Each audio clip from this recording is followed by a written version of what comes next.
Hello guys, this is Sarah and this is a game review on Persona 3. Okay, so Persona 3 is part of the Persona series, which is a sub-series from the Shin Megami Tensei series, which is popular as Final Fantasy in Japan, but outside of Japan is not as popular because probably the main reason is because Final Fantasy has a big library of games compared to the Shin Megami Tensei series. Still, a lot of people who are into RPGs, especially who love RPGs like me, have heard about Persona games, and Persona 3, I have to say, is really good. So first, what's the common stuff in Persona games? Because I played 3 and 4, and even though they have different stories, different characters, they do have common elements. The common feature of the Persona games is that you have a character and you can summon up to 170 personas, every persona with a different ability and different types of attacks. So that's the major common element in the Persona series. Also, there is another common element, which is the Velvet Room. That is the place where you learn about how to use personas and how to kind of fuse personas together to create new types of personas and get missions from that place. And another cool feature about the Persona games is that you're always playing like a high school student, so you get to experience what is it like to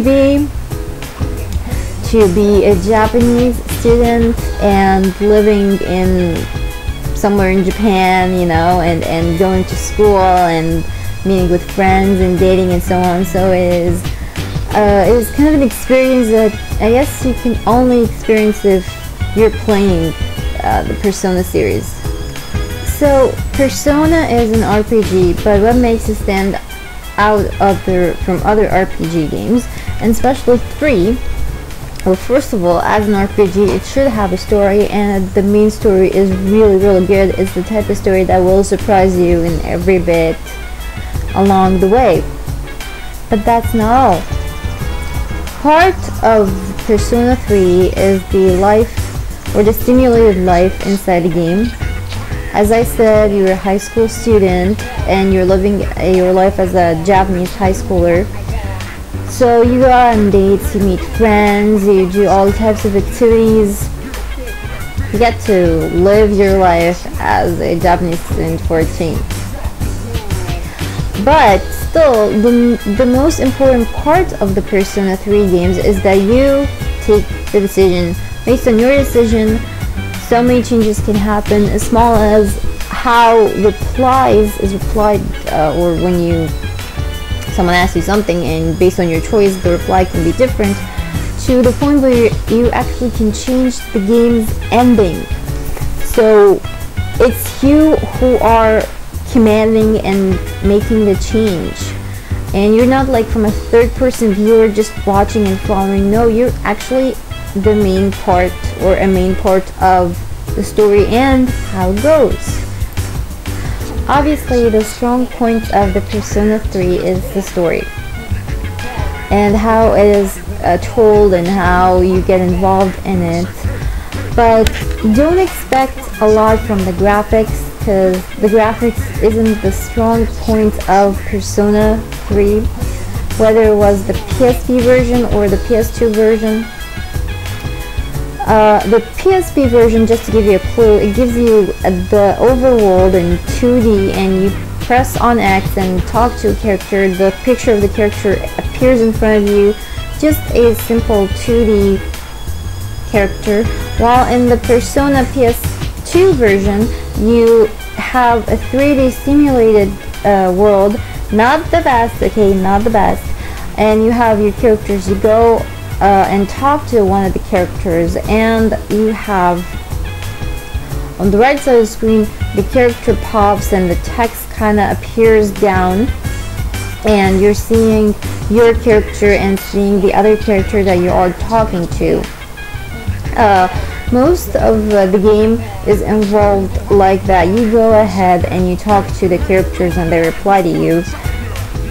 There are events when the main characters, you listen to them talking, but that happens when you are going across part of the main story, not the side parts. Like the stimulated life in the game, you usually are talking and reading the text along. You don't listen to what the stimulated characters say. You just read it and reply to it with the choices that you have. Okay, the battle system. The battle system is really similar to a lot of RPG games where you give commands and then your main characters perform that certain command, whether you are summoning a certain persona and using the persona's ability, or whether you are using items or skills, or assigning roles to the rest of the main cast. Really simple, really easy to understand. Still, as you go up into Tartarus, which is the tower you're gonna fight in, and you're gonna fight in it a lot of the time, the fights get more difficult and difficult. At first it might seem interesting, but a little while it will seem repetitive because the battles are tough. They're not easy, and you're gonna spend a lot of time leveling up your characters. So you're gonna spend a lot of time fighting, and after a while it will feel that the fights are repetitive and the dungeon exploring of Tartarus is kind of boring. And it's not easy. The boss fights are tough, so you end up spending a lot of time leveling up your team in order for them to be able to defeat the boss fights. There are differences between the PS2 version and the PSP version. The PSP version in the battle system, since it was the newest remake, has all the enhancements. One of the cool parts that they have added in the PSP version is the fact that you can control all of your party members. In the PS2 version, you can assign roles to the team. One could be an attacker, another one can be a defender, another one can be a healer, but you couldn't actually control the actions of every character, which was crucial in the boss fight. In the PSP version, you can take command of every character and decide which command they should do next, which kind of helps a lot in boss fights. Another difference is in the PSP version, you are able to defend. In the PS2 version, you cannot defend. There is this action called SaMBa, and you're just standing like this. When you are defending, you take half of the damage, but when you are standing by, you don't attack, you don't do anything, and you still get full damage. And there are little other improvements here and there that makes the PSP system a lot better than the PS2 system. Overall, Persona 3 is a great game. The story is the strong point of the game. If you want to try out Persona 3 on the PlayStation 2, go with the FES version because it has an extra part called The Answer. It kind of tells you what happens after the main story has ended, and it has different types of enhancements also that wasn't on the original version that came in 2006. Or, in my opinion, you can try the PSP version, which gives you a chance to play as a boy or as a girl, and again it has better enhanced battling system.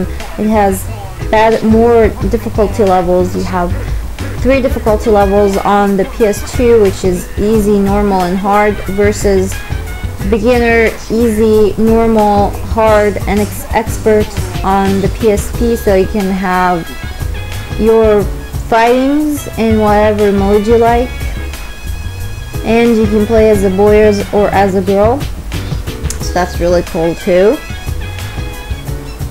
The down part of the game is that you spend a lot of time in Tartarus fighting and exploring the giant tower, which is kind of the center of the story, but still you do spend a lot of time fighting, and after a while it will feel repetitive.